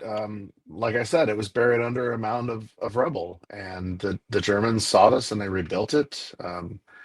And the site we see now today has been completely rebuilt. And strangely, the mosque is still sitting on top of it because that was what was there before. And so they had to obviously preserve that because it's a religious structure. And yeah, where is this? This is not, it's, I'm trying to remember where the labyrinth is. It's not at Giza, it's at another site. I believe Sakar, the Crocodile Lake or the Crocodile Palace, where there's supposedly the two pyramids in the middle of the lake that drained, and that They're no longer there. Yeah, they're no longer there. Yeah, because when I think of the Crocodile Palace, I think of Komabo, which is further down the Nile, and there's underground structures there. They would take their initiates through the Crocodile Cave. You'd have to swim. I know where the entrance is and I know where the exit is, and you'd have to swim about 300 meters through this cave, complete darkness. At the bottom of the water is all these crocodiles. And what they would never tell the initiates is the crocodiles only eat 2 or 3 times a year. So you're totally safe when you're going through this initiation, but you're conquering your fear to go through it. And so this is how they would initiate people. So yeah, this is Luxor right here. So all this was rebuilt, and you can look at it and see that it was rebuilt. Everything about 2-3/5 of the way up it is all rebuilt. Right, and the statue to the right of the entrance has a crack mark that goes all the way from the head or the crown all the way down through it, and there's ancient use of, God, they're huge, like they were putting either stone or metal into it to repair it in ancient times. So this means it was there's a lot of evidence of ancient I kind of discovered that because people just walk by this and I'm just like, well, what about all this? It goes rebar, all the way up the side. Like, yeah. Well, they would put metal structure or other stone structure in it to solidify the crack. And the Germans came in and they cemented the whole thing and removed all of that. So we don't know what was actually there, but it's all cemented together now. And those holes are still there, but most people don't see them because they're so fascinated with everything else. Because the statue right across the aisleway there is perfect. And so one of them was broken, and one of them wasn't. And so they were just all repurposed and rebuilt as we do over time. And that's why I keep wondering, if we're doing that in modern times and you look at the dream stele in front of the Sphinx, and it clearly says that somebody came there and rebuilt and remodeled it because it was so broken and refractured. The question is, why weren't they doing this to ancient structures along the Nile? And why are we just now digging them up? Well, because these structures were never found by the ancients. They were much older. But we're told that they exist within a 7,000-year timeline, which is just ridiculous. Great point. It's ridiculous. Yeah, I'm sorry. I've been there. I've seen it. I don't agree with that. So it's like, the Ramesseum. So you have this colossal statue of Ramses, Ramasu, the rebirth of the sun, which is what Ramses means in outside of the Greek and the Suf language. It had toppled over, and Ramses carved his name into the shoulder horizontally, which means that he carved his name into the shoulder after the statue had toppled. And people are like, oh, it's a statue of Ramses. And I'm like, no, that should be a vertical. And all the hieroglyphs should be shifted differently. And you see this also at Luxor, where a lot of these statues of Osiris or whoever this is, there's a belt system around the waist, and then there's a sword or like a jola or side strap, and there's a sword attached to the belt, and across the belt and the sword is a hieroglyph that's clearly been graffitied on top of what was originally there, and it says Ramses II, and that's why I say it's horizontal in that statue, and it's the same at the Ramesseum. And so he just came through and carved his name into everything deep enough that nobody could remove it, and yeah, everything is now a statue of Ramses. When who knows who it was. That needs to be like fully documented and like just mass spammed everywhere, because it literally destroys the narrative. And like, let's just, it's all hidden in plain sight, but when you look at it with a new perspective, it's everywhere, and the evidence is just, it's undeniable, because you start literally seeing it everywhere, and it all makes sense that way. If you don't mind, here, I'll play a little bit of the Labyrinth video here. Yeah, please do.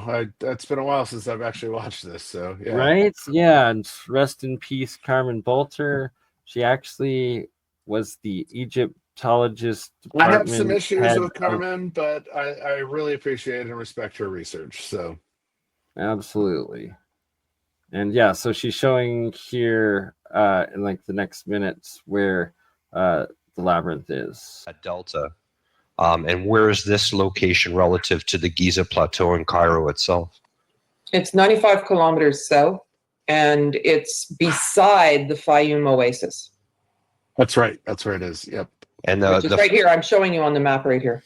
So is that an real artificial quick, lake Bernie, to the northwest, I guess, of that oasis, or is that? It's not artificial, and that's actually a good question.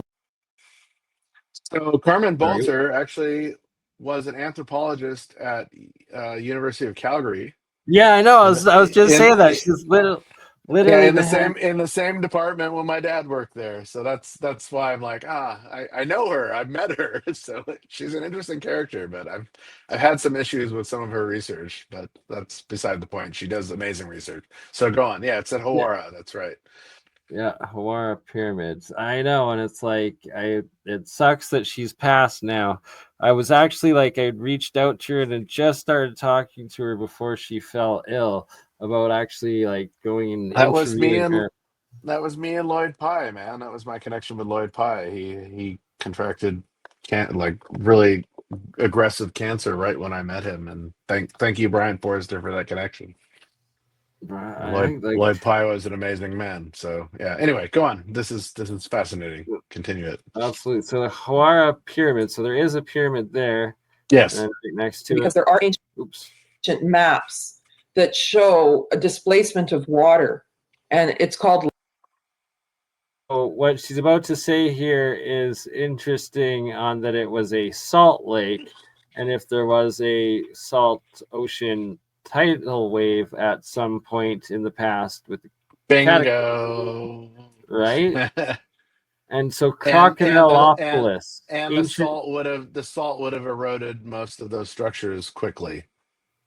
Once, yeah, which is why we don't have those two pyramids, and there were two pyramids and two obelisks sitting in front of them. So yeah, they're no longer there. Right. So yeah, it's fascinating, and we've covered it before, the two pyramids. I've never been to this area, so I know nothing about it. Right. But Exactly. So we will learn something from this. Lake Moeris, Moeris, and it's about a 45-minute drive from this pyramid, and we went there, and it's this enormous salt lake. Egypt. Oh wow. Yeah, and so that is just mind-boggling in itself, but apparently this is so old that the legends are talking about two pyramids in the lake, but on a little island. And some people think that the water went all the way to Giza. Well, whoa, what about the Nile? And if the Nile was covered, I mean, if you think about the Pyramid Code and time and the geological movement of the river and all that stuff, how old are we talking? Yeah. So there's a lot of speculation and a lot of unknowns that go with it. But I think that we are speaking because of the depth and 30 kilometers from the Nile, which is, the Sphinx is 8 miles from the Nile. And so, and we've already examined the extreme antiquity of that, through the Pyramid Code. So we are talking old here. It's almost like that lake there has basically been cut off from an ancient water system that was once connected to a greater ocean. Let's say it's like a landlocked salty sea of one sort or another. Right, and so research into geology, the geology of the area, is all important in terms of coming up with some final conclusions about this. Okay, wonderful. So what at this point is happening right now, just sort of a quick little synopsis. Right now, you're in the talks with trying to see if they would allow some kind of excavation or further research, or is there going to be more scans, trying to be done to get more accurate data on this, or where does this stand now? Well, the final report, will have the details, but there's an instrument that they bring with them that is more accurate than the other things. And so we are proposing to do boreholes into the key rooms that have, I'm putting it out there, there's 6 rooms that apparently have gold. And so we can say X marks the spot and drill the borehole and send a 3D mapping camera in to show the whole thing. And I suppose we could do virtual reality with that, whether or not the excavation happens. And that's just amazing that you can actually do that nowadays. And that's a very unobtrusive way to actually explore an ancient site without doing too much damage. The small borehole, and then use that camera there to see what's there instead of ripping the whole thing out of the ground. Well, and okay, so. Sorry, did you have a comment, Hans? Oh, you're muted if you're trying to talk. No worries. If not, I said what's that? No, I was just stating. Yeah, no, I appreciate a lot that she's done. Dark Journalist interviewed her, which was really amazing before she passed during COVID. She claims to go to a couple of sites that she actually has never been to, and that to me was where I was like, okay. Oh, interesting. And she tried to own all of Hakim's work on the Pyramid Code so that none of the family could actually spread any of his knowledge, and that really bothered me on many levels. But her research is great, regardless. That's just my beef with her. Fair enough. You can't claim somebody else's research as your own, and because you copyrighted it through your TV series, that's beyond bogus. Yeah, that sounds like some Gaia stuff. Yeah. Anywho, we'll play a little bit more here. Just where they. I'm just stating that, but her research is spot on with most of what she does, and that's why I'm like, wow, she really did amazing groundwork, and she was the one that met up with John Anthony West in the Pyramid Code at God, what is the name of that spot? It's really going to bother me, but way out in the Western Desert where the where the Dogon Stonehenge, the calendar was correct. Anyway, go on. So I'm just gonna play this part here where it shows the scans that there's 2 separate layers, one above the other, and that they've shown, and that so the Italian group with this new method of their Doppler radar, or whatever the heck it was, they're apparently the next thing they're doing and currently doing is mapping the whole, or scanning the whole Giza plateau, which, if true and all of it's actually accurate and true, this is the big thing that they would definitely be mapping and confirm, and should be able to produce a second batch of what we're about to see here with the labyrinth at the. What did she say? It's like 100 kilometers south of the Sphinx, I something think like this. 30 or Yeah, 40. She might have said miles. Well, yeah, wrong. that's about 100 kilometers. So yeah, Oh, okay. All right. 60 miles, 100 kilometers. Oh, I'm looking for the blue scan right here. Nope, that's the blue red. Well, there you go. There's the elevations, and somebody must have known that the rooms follow parallel to an existing canal that's there, and these chambers are really big. So, I just want to point out there that this is Klaus Donna's geoscan from 2015. So it was Klaus Donna, amazing individual in alternative history research, and his friend that I guess does the geoscans. So if this was all underground, it would have been water. They would have been using this similar to the Osirian, where a lot of that was underground as well, and the Nile would flow up and over into these structures, and they would use them probably for mineral ores or ore refinement, something along these lines. Don't know. I mean, there's so much, but if this is as old as it is, then none of this would have been flooded by water, but a lot of it today would be. Yeah, right. And well, and this spot potentially would be dried out though, because there was an ancient lake next to it when it was, but I guess that would have to have been after it was built. So it would, definitely was flooded after its initial building, which again, pre-cataclysm. I guess I can just show you this little animation here that's showing that the levels don't connect. So it's completely separate, 2 levels with no snakes and ladders connections between them. So what a lot of people, think is it's going to be like a tomb where you go up and down in between the 2 levels. And so in my mind, this suggests that it's different constructions. And this is a reoccurring theme in Egypt is different stages of the civilization building on top of more ancient structures in order to provide a place marker or just to guide people to the sacredness of that site. Do you think that this is something that's happening with this site here in Hawar? Well, I don't think it's a temple. My dog is barking. That's okay. Should I go save her? She's a welcome guest on this show. You know that, Carmen. Right.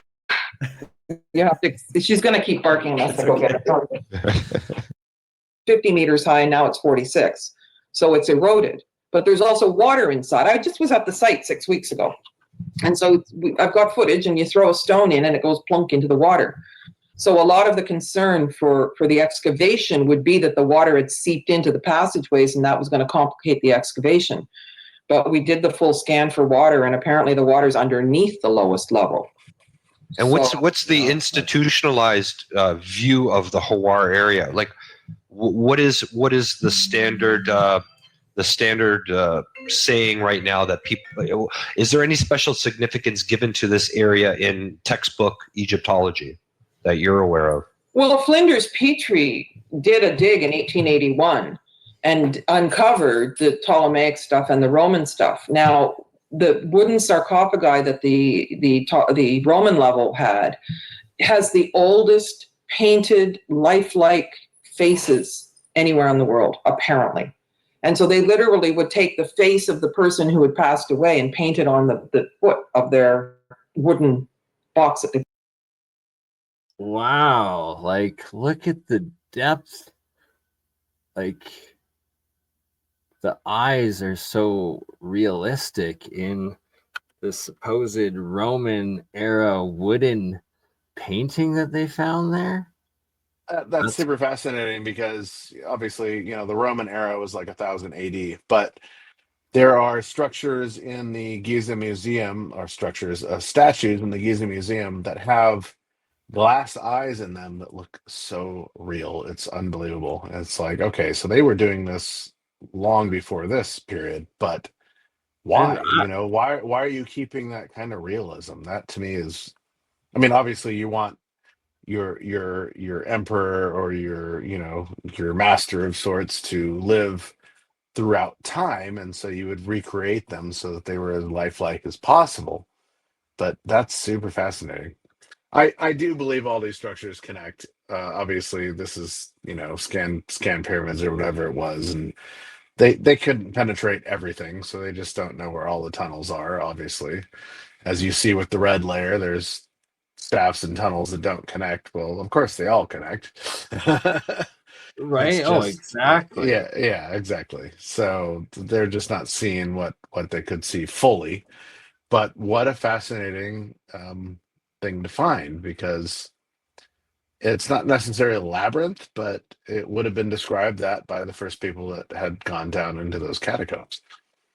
Right, and whatever it is, and that there's the legends of the ancient Greeks of the the Crocodipolis, this 2-story ancient labyrinth, and that oh no picture. Sorry, got Wrong another. pyramids. Those are in Sudan. Anyway. Right, which is kind of close, but here we go. So Hawar today. What's the pyramids of the past, and that there was this canal going over top of it, and the supposed 2-story labyrinth thing. The original picture I was trying to show, though,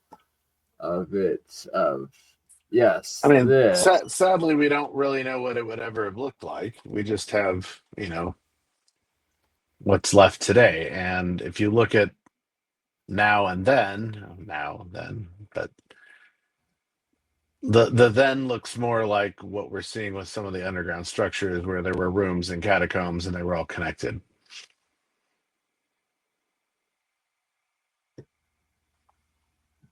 Absolutely.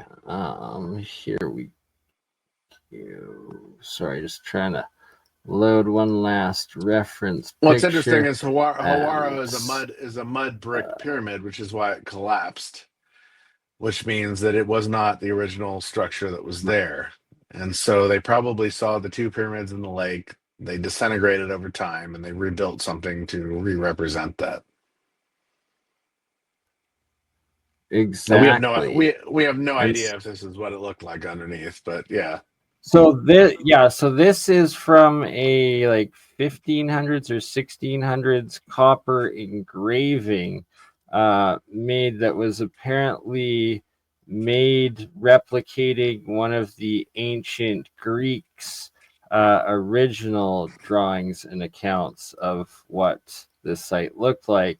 And very interesting how much it looks like a modern day like barcode slash like Oh, it's a QR code. a QR code, right? Like 100%. very interesting. This gets into some of my work, Julia's work as well, with ancient sigils. And Right, like they strangely look potential. all like circuit boards. And Yeah, exactly. Like this is a macro Michael circuit board Tessarian potentially talks too. about this. Freeman Fly talks about this. But it's like, okay, all of our devices, my cell phone, my magical watch, all these are circuit boards. And so what were the ancient sigils? What were the ancient circuit boards? And why are we using them on a micro scale versus the macro scale today, which is interesting. It's like we've taken this ancient grid technology and we've put it into the size of a cell phone Right? or our Like computers. Yeah, it's mind-blowing to me, but it's the same technology in a weird way. You have a salt crystalline basis, silica, right? And you have quartz yep. and gold and silver, which are pumping the Conductive. electrolysis. Yeah, and so we've figured out how to make these massive structures into very, very small, compatible structures. Right? And so it's like, was it giants and macro demigods that built these originally, and now we're just the smaller version? I don't know, but it's Well, you look at a place like interesting. Cappadocia or Kuya, and you have similar underground structures. These are these labyrinths that people lived in during the time of a cataclysm. We don't know when. Obviously, you can't carbon date stone. This is the biggest issue I have with, a lot of researchers. Oh, they carbon dated this to this, that, and the other date. And I'm like, no, they couldn't have, because it's stone. Unless you have organic materials around it, you're only carbon dating those organic materials. And so if something was buried for 20,000 years, Exactly. And it's like, so some survivors refound it like tens of thousands of years later, had a and they fire built there fires around and it and cooked their meal. Yeah, contaminated exactly. everything. Contaminated the site. Yep. Bingo. Yeah. Yep. You got it. So one last thing here before we have to go, as we're just about to reach the 2-hour mark. And what I find absolutely fascinating of these older, like French and German depictions from the 1800s and earlier, is that these pyramids are looking like the Sudanese, the upper Egyptian, not lower Egyptian pyramids, but they're claimed to have all been Technically along lower the Egyptian, but they call it Upper Egypt because of how Yeah, the Nile sorry. flows. Yeah. Yes, sorry, I had that inversed and wrong. No. You're Opposite. perfectly right, because that is considered Upper Egypt. The lower portion of the Nile, Aswan, that whole area, or yeah, Lower Egypt is what we Right. consider Giza, because the Nile flows north; it doesn't flow south. Exactly, right? So in the mouth of the river. But yeah, that there's all of these massive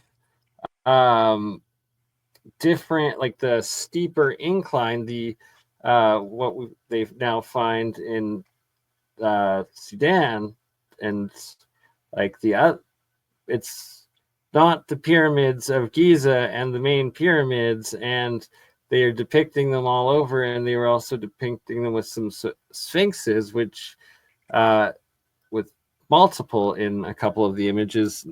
Sadly, I don't have them on hand right now, but finishing off, here is a last depiction of the supposed underground labyrinth at Hawar, and that it was like this upper layer, then this, Which we see in the scans. Yep. Yeah, and then this bottom like just massive one. Apparently, it's like 30 feet or so, and then you see the scale of the houses above. In comparison, very, very interesting. Of course, none of us will ever be able to go into these tunnels, because thanks to our good friend Zahi, he's made sure that none of history can get out. He was a scholar. He was a scholar of Edward Casey's scholastics, and he totally was a scholar of ancient Atlantis, and he denies all of it. And it's like, well, that's interesting, because you got your degree in this. So he's been so instrumental on shutting off anybody from finding anything in the sites. I hate to say it, there's some bad rumors about him, excavating the sites before they were excavated and selling off a lot of the artifacts to Mubarak's wife, who would take them to Switzerland and sell them to private collectors. He's kind of, there's a lot going on there, and good on him for what he's done with the archaeological community, but no, not good on him, because he's suppressed so much, and he continues to, even we've though got to say that for lost his position. Yes, and I agree. Hopefully there's a new era and he loses his influence over I'm surprised he's lost his job, but he still seems to oversee all these new findings. Exactly, right? He's still gatekeeping, which is ridiculous. On that note, I'm sorry I got to cut it off right before the 2 hours. Thank you, Hans. A pleasure. Shout out Stig. Safe travels to the Eye of Sahara, his 4th time going. And So amazing. Right? And we'll at least get a satellite call from him from there. If anybody's in LA, April 3rd through the 6th, I'll be speaking at Alien Event at the Sonesta LAX on the 5th and the 6th. So if you're there, come check it out. I've got a couple of tickets sitting here on my table. If anybody wants one, I can help you out at the gate. But well, maybe what if we could do a Woo Woo Wednesday this week? We'll try to do a live giveaway or something. Yeah, good point. I've got a bunch for Biomed Expo, but it gets you into the same event. They're both the same. So just wanted to throw that out there. Some really amazing researchers this year, some new ones, and I look forward to seeing all my friends and family there and whoever's in the crowd that can make it. So thank you so much for all your support. Appreciate you, Hans, and thanks for joining us, and safe travel, Stig, and we'll be back on Wednesday. Until then, ta-ta. You crazy mother. Yeah. It's just BurnEye.